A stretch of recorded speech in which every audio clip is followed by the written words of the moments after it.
Hi, Primas. I'm Roxy. And I'm Giselle.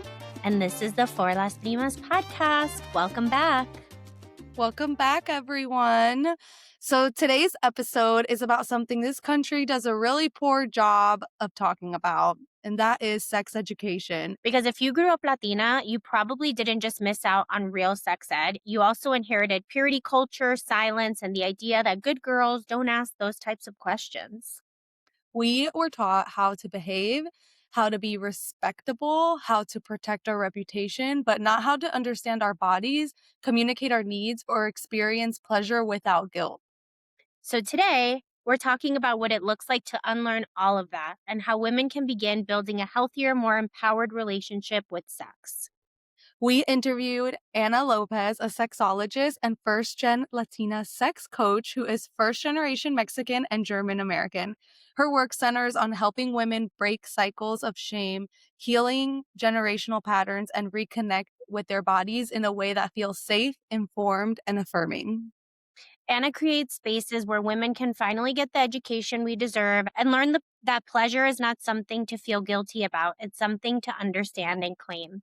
So let's get into it. Welcome, Anna, to the For Las Primas podcast. We're so excited to have you here with us. Let's start by learning a little bit more about you, about your upbringing. Where's your family from? Yeah, for sure. So I have kind of a unique experience. So I always say that I'm like half first gen. My mom is German, and so her side of the family is German. And my grandfather was actually from Germany. But when he came over here, it was right before World War II. So it was very much, we're American now and like all of that. And so that's kind of how like that part of the family was.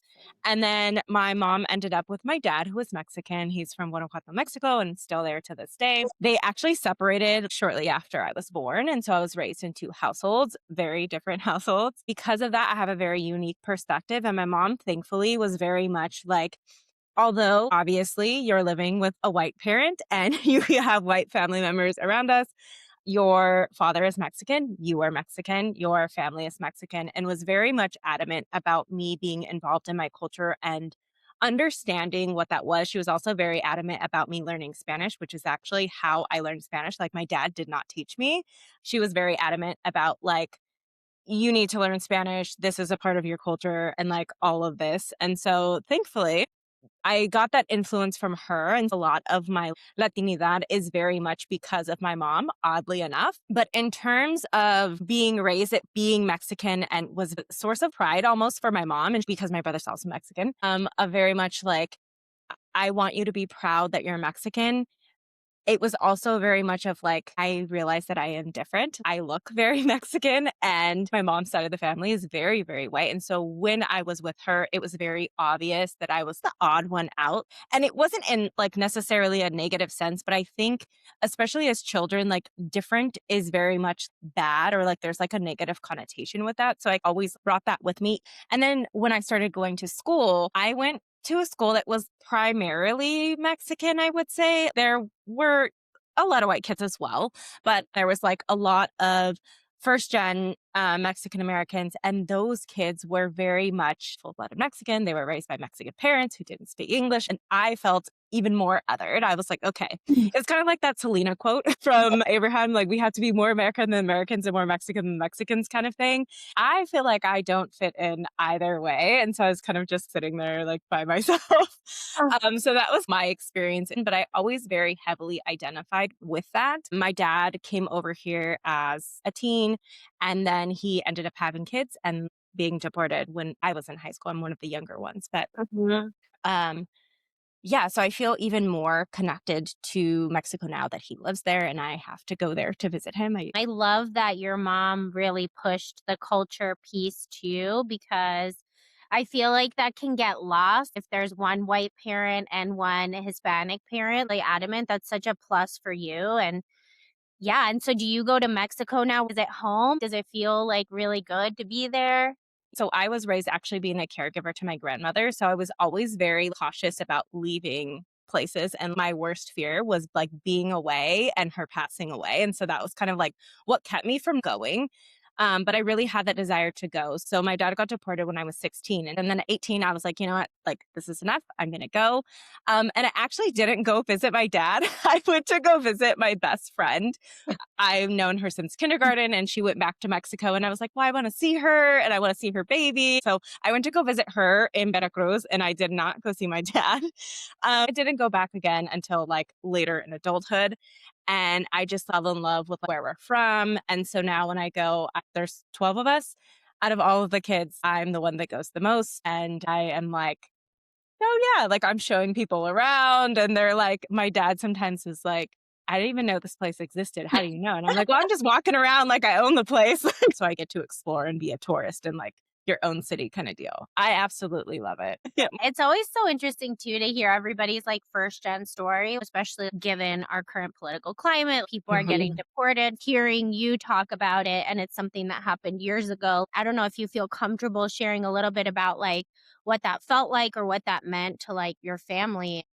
Yeah. So I was raised in a split household, right? We were actually split households across states. So Mm. when I was about one, maybe less than two, my mom got laid off. And so she actually got a job offer. We moved from Illinois to California, and that's where I was raised. Because we didn't have much money, our like vacations were visiting family.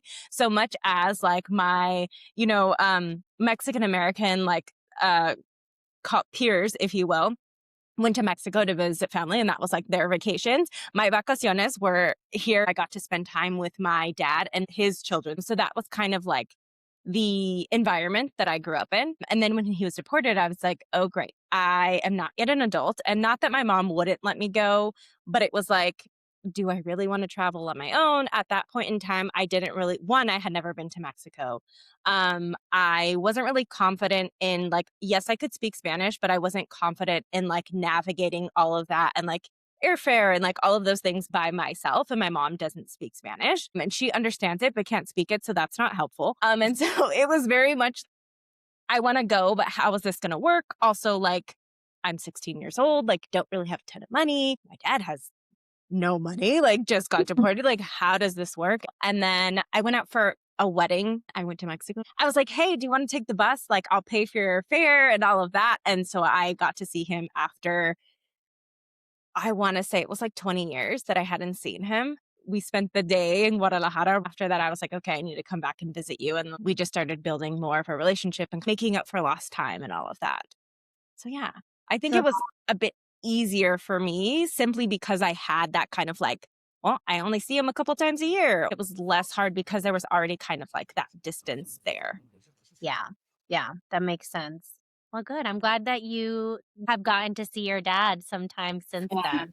So let's a little bit. So you lived in California with your mom, you go to college, and then how do you decide what you want to be when you grow up? What was like the track to becoming a sex coach and a sexologist? Yeah. So I actually at some point decided I wanted to be like a sex educator. I was like, I want to be a sex ed teacher. And I had this thought really, I remember as a little girl, I was 5 and we lived across the street from these little girls. And I remember telling them about sex. And my best guess is that my brother's 8 years older than me. So I was basically in his business, is the story. So I basically went all through elementary school, half of high school thinking, oh, I'm going to be a teacher and I'm going to be teaching about sex ed. But I don't know how your schooling was, but in my school, it was like, oh, the health teacher is, or the PE teacher, right, is like the sex ed teacher. But I don't want to be a PE teacher. I don't want to teach about health. I just want to talk about sex, and that's all I want to do. And there's not really like, if you want to be a nurse, you go to nursing school. If you want to be a doctor, you go to like medical school, right? And so there's no direct path. And I was like, well, I don't want to be a teacher. So let's just nix that. Throughout high school, I kept changing. I want to be a lawyer. I wanted to be all of these things. Got to college and did what any undeclared student decides to do. I went to psychology. I was like, I love how the brain works. Let me just go do psychology.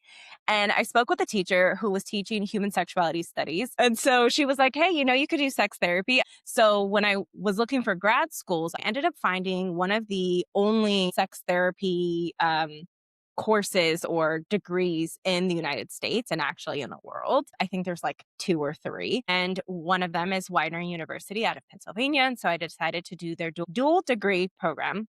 So essentially, I was on track to become a sex therapist. So they train you to become an MSW as well as getting a master's in education in human sexuality studies. So they're really training you to be a therapist, but specifically with sex. Halfway through the program, I was like, I do not want to do therapy. I do not want to diagnose people. This is not my thing. So I decided to get into coaching, and I was already kind of doing that in terms of my internship. I was doing health coaching, but coaching is coaching. And so I finished my degree and I decided to forego licensure for several reasons. But long story short, therapy has a place. It's not for me to provide. So, yeah, so I decided to get into sex coaching and I opened my business in 2020 and I've been here ever since. How in the world is there only 2 programs for sex when everybody is having sex Right. from a very young age? Like, how does that happen? That's crazy. Yeah. And in terms of like there's different routes to do it and maybe there is more now, right? So I started in, I don't know, 2017, 18, somewhere around there. So maybe there's more. But at the time there was one in San Francisco, there's one in Pennsylvania, and there's one in like, I want to say like the UK. I feel like the one in San Francisco, it doesn't surprise me, but the one in Pennsylvania kind of does. I don't know Yeah, why. exactly. And it's a commuter school. So I was actually at the time, I was actually living in California. So I was commuting to Pennsylvania to do the school. Even though they both offered similar programs, they're a little bit different. And so like if you wanted to do sex therapy, like that would be the school to go to, which is kind of unfortunate because it's not like it's in the middle of the states. It makes sense. I work in OBGYN and I feel like a lot of my girls do not know about like the menstrual cycle whatsoever. They have no idea like how to get pregnant. They're just very, very clueless. And I feel like our sex ed system is so bad, but it makes sense if there's no teachers and no programs to even teach this stuff. Yes, exactly. And think about it, like that's at like a master's level, right? Like that's at a college level. It's even more abysmal when we think about elementary school and high school. And like this is like a whole other episode, but we teach it way too late. And so, for lack of a better word, like the damage is already done. Like they've already learned from the wrong places. And so it's just a shit show overall. In preparation for speaking with you, I was trying to think like, when was the first time I heard or knew about sex, right? I also have a sibling that's 8 years older than me, my older sister. I was all in her business. I was 5 going on 15, and I think that I thought I knew what sex was at a young age, but my first real memories is hearing about the Virgin Mary, and we call her the Virgin Mary, and, like, I would always be like, "Well, why is she a virgin?" I talk about this with Giselle all the time because I'm just, like, so I am appalled as a mother now. I'm like, what does it matter if she's a virgin or not? Oh, because it was a miracle. But like, there's more to that, right? Yeah. Like, don't have sex. Don't like the purity culture that exists in like the Latino culture is like insane. So, yeah, it's just insane. What does your work entail now? Yeah. So I always say that I market to La Mujer Latina, but like I work with anyone and everyone because I have a vast number of individuals from different demographics in my DMs. Like, I don't know who else to talk to. Can I talk to? I'm like, absolutely. Yes. Let's talk. People of color, like from different ethnic backgrounds, definitely identify with what I say. So, like, that I have no qualms with. But I was very adamant in the beginning about only working with women. And my partner was like, but you know how many men need your help? And like how they also don't have that help. And like, what if there's a person, he's like, let's say, for example, it's like a white man that's dating a Latina, and they're like, hey, like, I want to better understand my partner. And I was like, okay, you have a point. So I was like, you know what? Like, I am okay. Feel like I filter men a little bit more. There's more of like an interview process and all of that, just because there are a lot of gross people out there. And that's on all ends of the spectrum. But yeah, so I work with everyone, but I primarily market to Latinas. And I think simply because like that's my experience and what I know best. But yeah, that's a little what I do. In your experience, what is the most common thread or what are the most frequently asked topics that Latina women have when they come and slide into your DMs? Like, Anna, help me. What are they talking? Yeah. I think there's this idea that like there is the answer, right? It's like no matter what the question is, essentially the undertones of it is like I don't have this answer and you have the answer. And typically my answer is something to the effect of, well, why don't you answer that? And then like we will have a conversation about that because essentially what they're asking me is something that they can only know, right? So like what do you think I should do with my partner? Like, I don't know what you should do. Like, what do you think? Like, or what is it that like, what is the way to do this? Like, well, what is your partner like? Right. So it's like, let me get more specific. So something along the lines of like, oh, like, how should I give my partner head? Well, I don't know. What is your partner like? Like, I don't know your partner. So like, let's talk about that. Or like, I don't know how to orgasm. Like, okay, great. Well, let's get more specific because there's not only one way to orgasm. And I think that that primary thought is actually what kind of ruins sex for many people because we're under the impression that there's one answer and that's totally not the case. And it's also this is kind of it's like two sides of the same coin of like one there's one answer and then it's also like I don't know what I like, but you have to know what you like. You're the only person that can know. So maybe you haven't identified that. Just because we haven't identified it, we're under the impression that we don't know and somebody else knows and we have to like go out and find it. You're not going to find what you like out there. You have to do some introspection and sure there might be some experimenting that needs to be done and all of that. But like generally speaking, you kind of know what you like. And I think we just make sex way too complicated than it needs to be. I also think growing up Hispanic, we don't talk about that. We don't do that. There's a lot Mhm. of silence, shame, purity culture of Virgin Mary. Like also like the Catholicism plays into that too. Do you see that showing up for your clients? Yeah, definitely.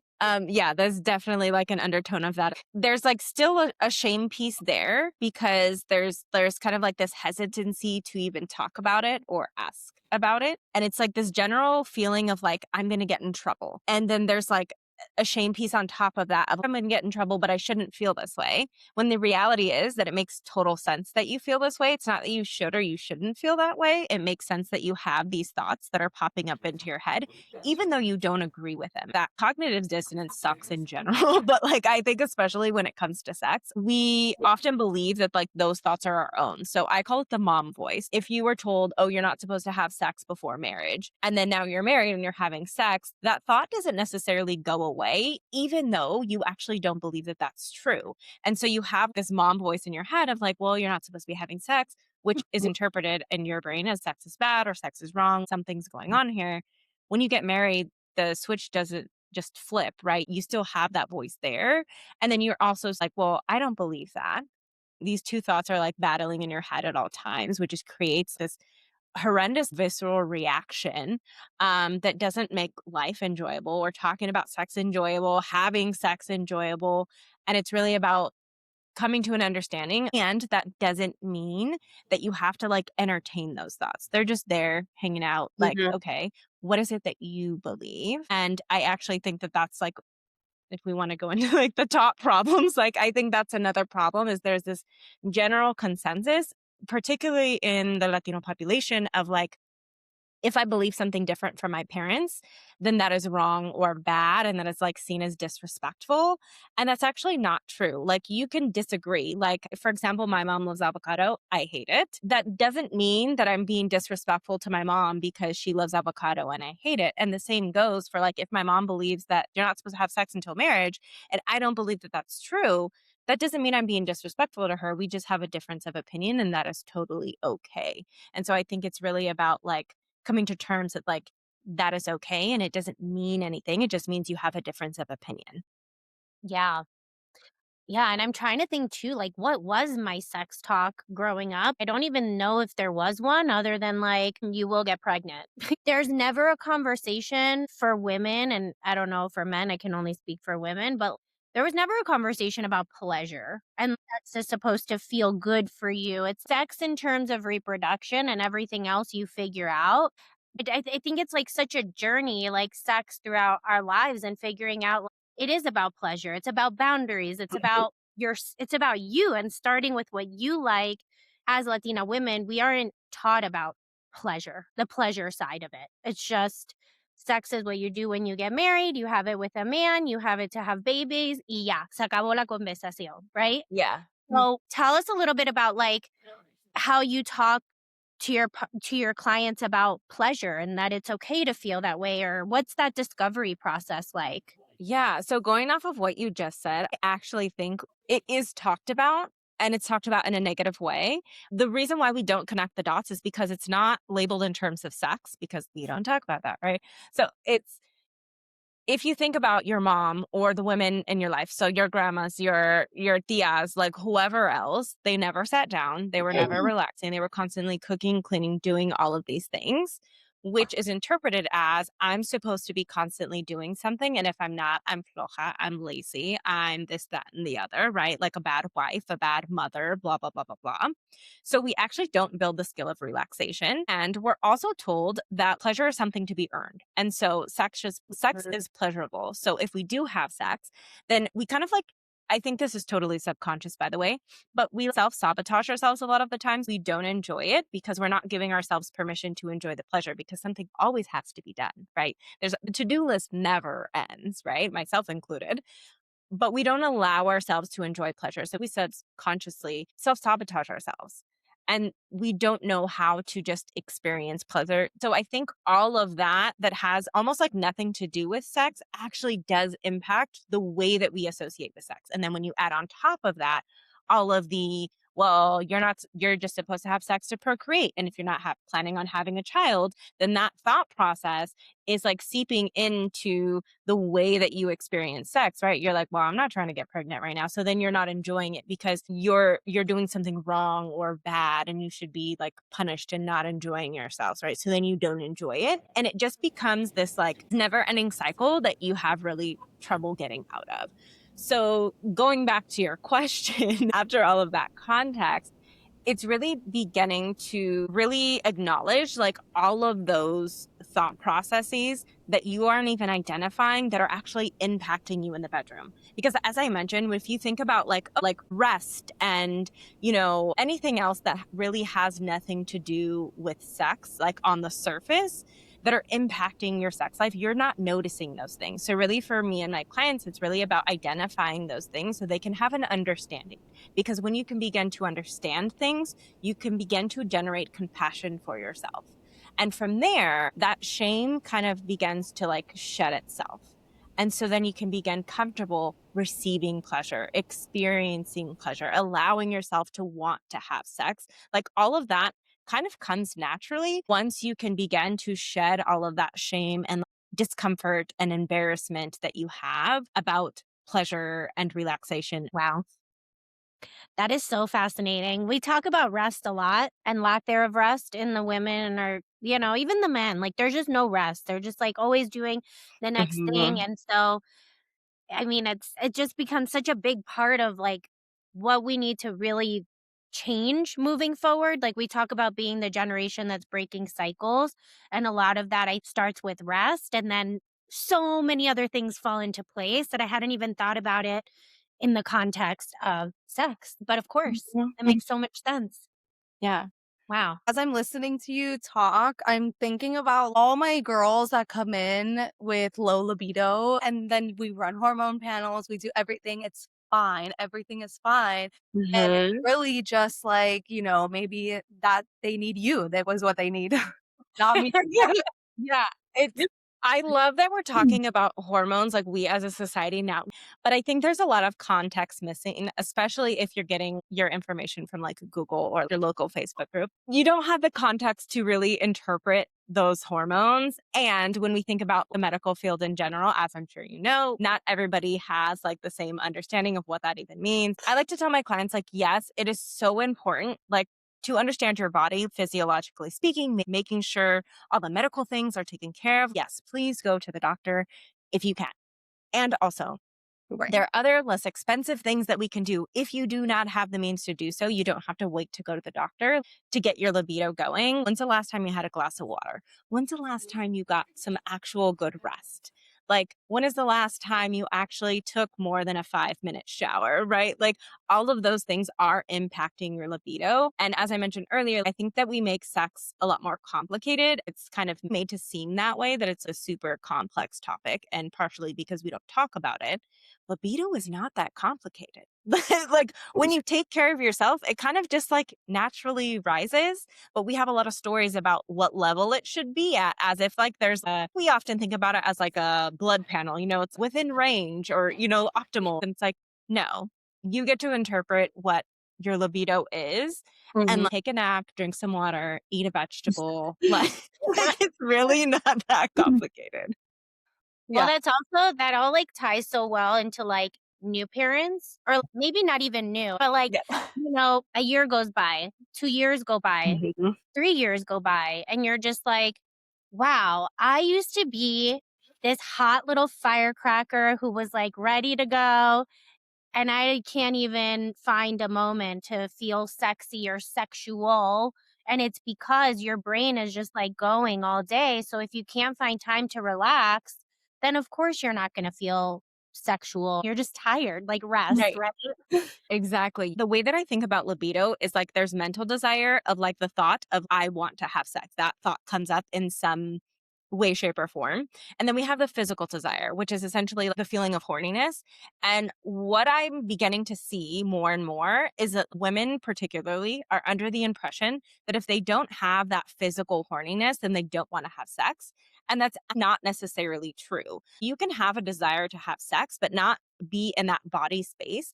And a lot of times, as we know, we are often disconnected from our bodies in the first place, particularly after having children. There's a lot of disconnection that happens for a multitude of reasons, and it makes total sense. But understanding that a lot of times we are disconnected from our bodies, and particularly in hustle culture, so we actually don't even recognize when we are horny. Whereas if we took a second to take a breath and check in with our bodies, like you might actually have that physical sensation, but you're just not noticing because you're all up here in your head and not spending any time in your body. You can have the mental desire to want to have sex, but not have that physical desire. And the physical desire can come up afterwards. And that is totally okay. There's nothing wrong with that. There's this misconception that we have to be horny and like ready to go because maybe in the past we were like pre-baby, I don't know, when we were teens. That doesn't always have to be the case, but we don't take a second to pause. So we actually don't know what we're feeling. We're just automatically under the assumption that we don't want to have sex. And I often think that that's a mental block because we're so tired, because we're overworked, under rested, all of those things. If you're fantasizing about the time when you were like this hot little baddie, right, pre-baby, that you wanted to have all of this sex, you actually do have a mental desire, but you're telling yourself you don't have libido.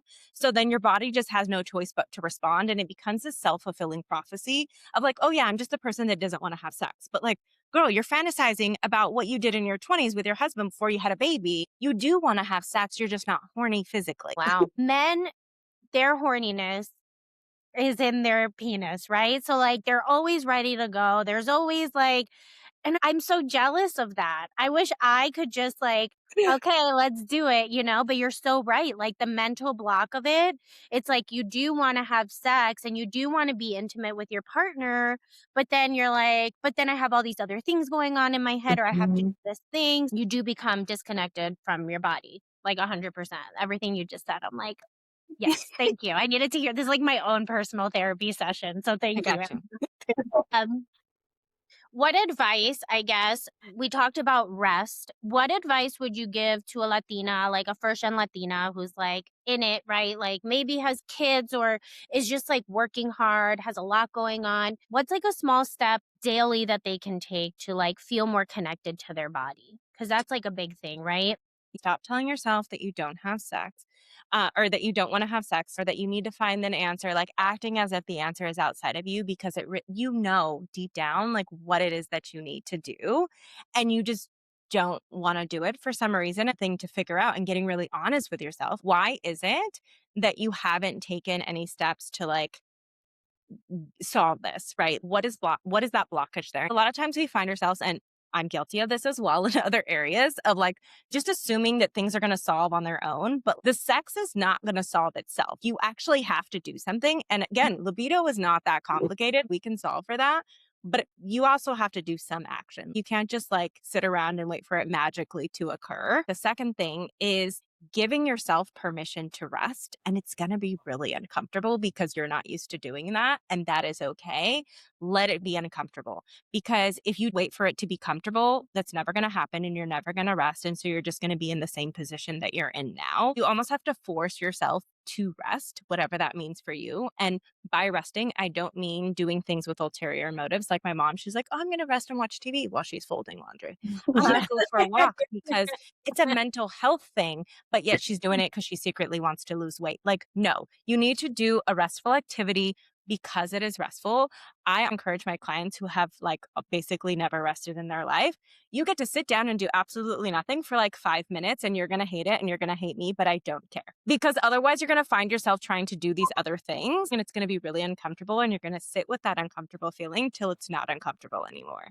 Because that is the only way that you're going to build the skill of relaxation. And the only reason you hate it, the only reason your body hurts, which is the excuse my dad always gives me, is because you're always working.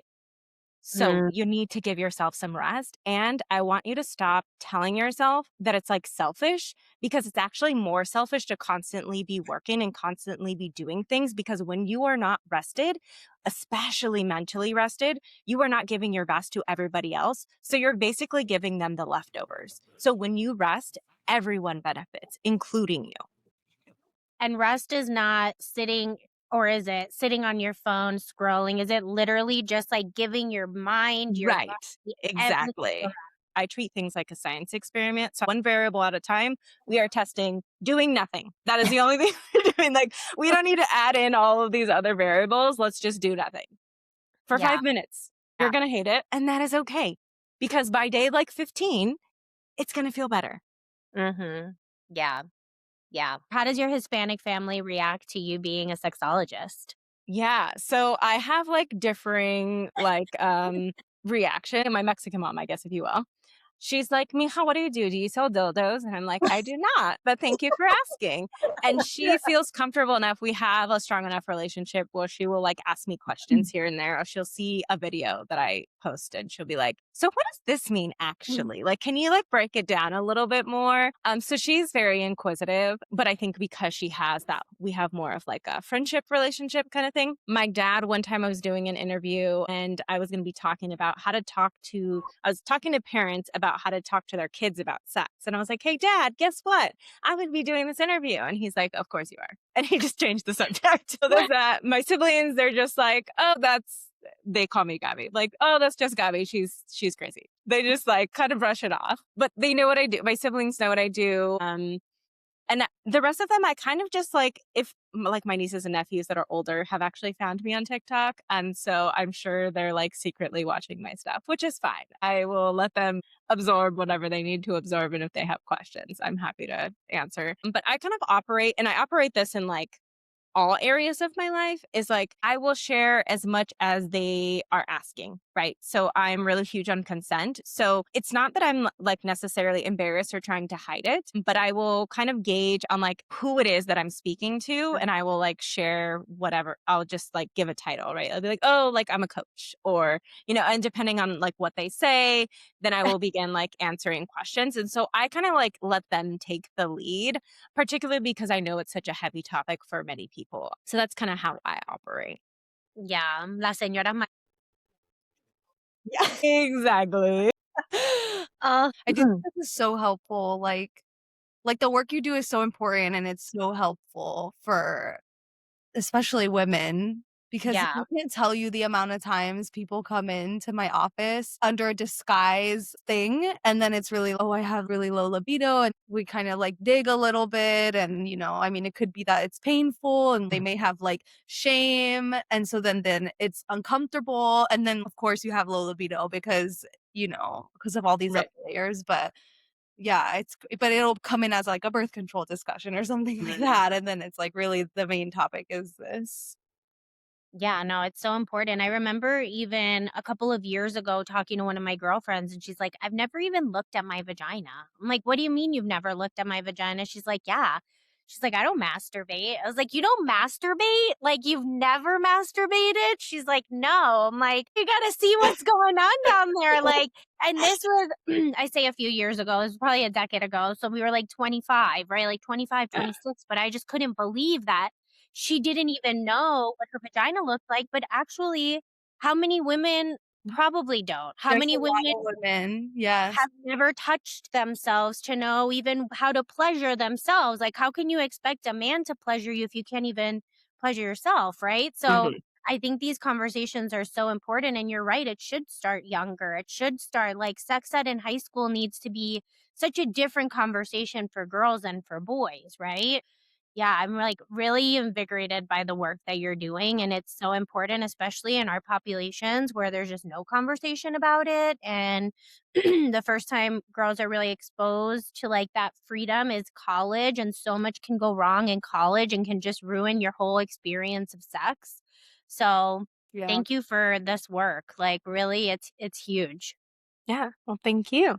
Yeah, we've loved the conversation. And if you don't yet, follow Anna, Sex and Spanglish on Yes. TikTok. Well, thanks for being with us today, Anna. This was so enlightening. We may follow up with you in the future if we have more questions from the Primas. So thank you Yeah, so of course. much.